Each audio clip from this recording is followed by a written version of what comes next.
Well, thank you very much for that introduction, and welcome to my second Cameron Direct in Northern Ireland. It's great to be here in Ballymena. These are not about long speeches from me. They're about questions from you and hopefully short answers from me. But I'll just say quickly why I'm doing these. I think we need to make our politics more direct and more interesting. Too often what happens with politicians is that we come to somewhere like Ballymena, maybe we go and visit a school or a hospital, we then talk to some of these cameras here, and then we go home. And we don't actually meet any real people, and we don't actually answer their questions. So I'm doing these meetings right across the United Kingdom, so I can do just that.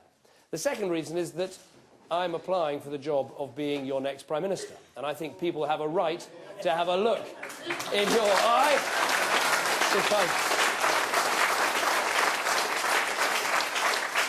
to ask some questions and to see what they think. And the last thing I want to say before doing the questions is this, that I'm very passionate about trying to make sure there is a real choice of a fresh party here in Northern Ireland. Why? Well, I think it would be good for Northern Ireland to go beyond the old politics and to actually ask people to vote in terms of the values they have, if they believe, like I do, in the importance of the family, the importance of encouraging enterprise, in self-reliance, in trying to build a more responsible society, then they should have the option of a Conservative party to vote for. But I've also got, if you like, a selfish interest, which is that I switch on my television set and I see great people from Northern Ireland appearing on my television, not just Eamon Holmes, but obviously he's one of them. I look at the FTSE 100 companies and I see so many great businessmen and women from Northern Ireland in our boardrooms. You see great Northern Irish personalities on our sports fields and our football team. Why not in our national politics? Why aren't there Northern Irish men and women working in the government of the United Kingdom?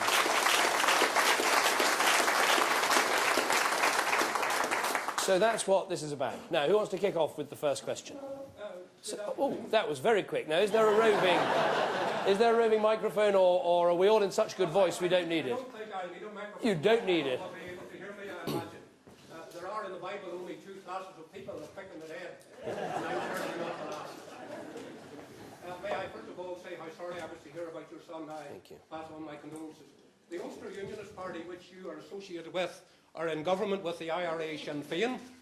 The UDA brigadier in North Belfast was observed putting up posters for your candidate, and the UUP was interested in entering into an arrangement with the PUP and the UVF in the Assembly.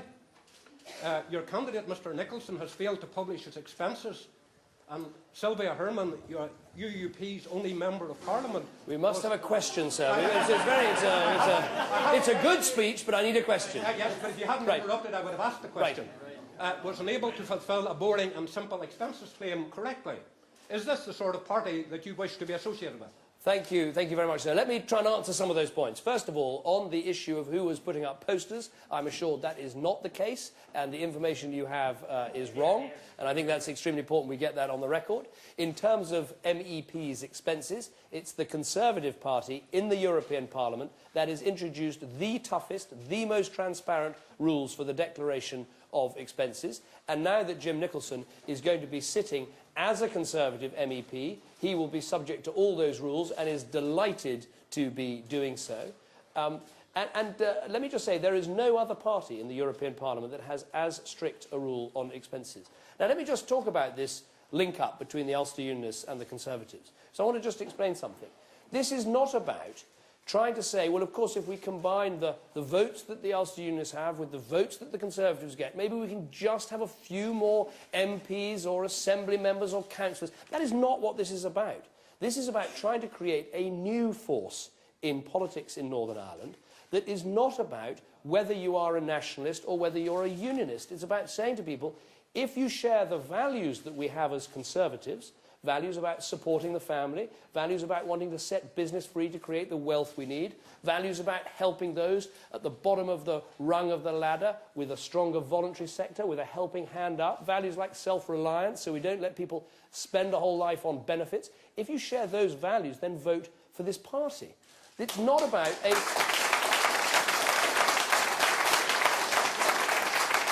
And yes, both parties, the Conservative Party and the Ulster Unionist Party, I would say we've both got great opportunities And yes, we do both have quite a lot of baggage. And we probably both need to lose some of that baggage in order to build on the opportunities. Now, in politics, you never get anywhere unless you take some risks.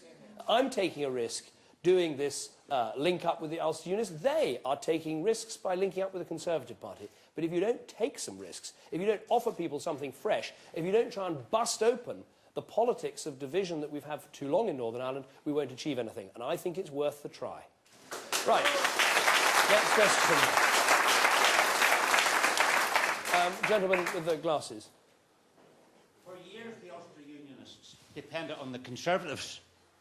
But unfortunately, that trust was betrayed by, first of all, William Whitelaw taking the murderers of McGuinness and Adams over to London for secret talks. It was betrayed by John Major when he lied about meeting the IRA.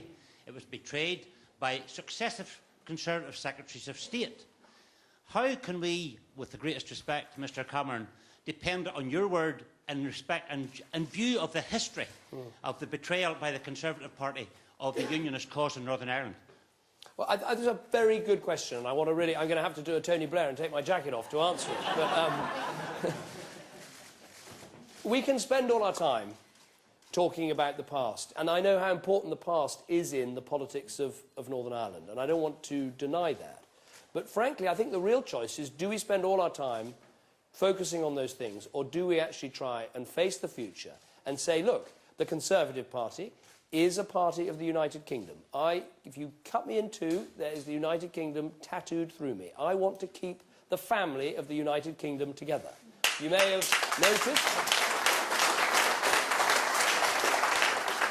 noticed that we don't do particularly well in Scotland. I've only got one MP in Scotland, but I do not want to be Prime Minister of England. I want to be Prime Minister of the United Kingdom, all of it, including Northern Ireland. Now, how do we build that trust for the future? As I say, we are a party of the United Kingdom, and the important thing, I believe, is that the constitutional issue in Northern Ireland is now solved, is now settled. There is an agreement. Now, not everyone likes that agreement, but that agreement puts in place a settlement of the Constitution. So I think it is possible for people who previously had to put themselves into a position of either being unionists or nationalists can now break out of that and make a different choice. Because the constitutional status is settled, we can move on. Now, this is an opportunity to move on, and that's the choice. We can spend all our time saying, well, was it right to do the Anglo-Irish agreement? Was it right? What happened? I don't think that's going to get us anywhere. The fact is, we've got this opportunity now, with a constitutional settlement, with the fact that people who were previously committed to violence having given up that violence. And you shake your head, sir, but let me tell you this. I haven't suffered anything like the pain that people in Northern Ireland have suffered who've lost loved ones. And I know it must be impossibly difficult to get over that sense of loss when you've seen someone taken away from you by a terrorist, by a murderer. All I can say is, one of the first people I ever wrote a speech for in Parliament was Ian Gow, who was a wonderful Member of Parliament, a Conservative Member of Parliament for Eastbourne, who was murdered by the IRA. And I remember when that happened, and I remembered how kind he was to me. As a young researcher, he showed me around the House of Commons, and he took me to have my first drink at the bar. I think he paid for it. He didn't claim it on expenses. I just want to make that clear. I remember that wonderfully kind man. And I remember how, not just sad, but how angry I was when he was murdered.